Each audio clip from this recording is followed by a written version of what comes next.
Lunsford, here's your carburetor. This goes on some sort of 350 motorcycle, Chevy engine. I don't know.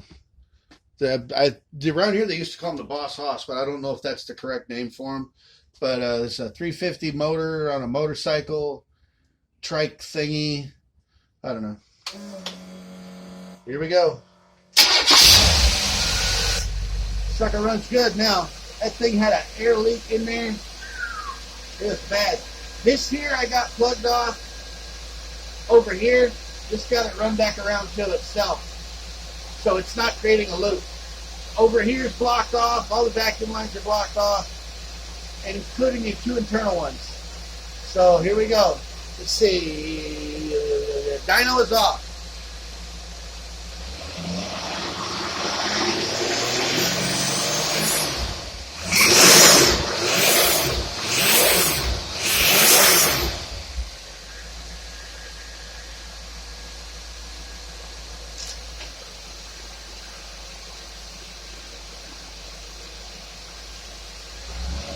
Now the dyno is engaged.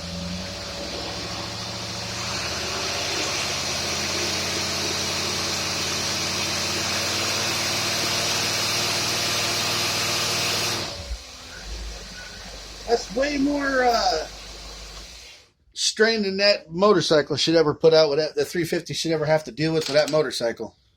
I mean, that's almost a 1-to-1 lockup converter. So, all right, here's your carburetor. Once again, folks, this is carburetorsandmore.com. 832-221, say it everybody, 4007.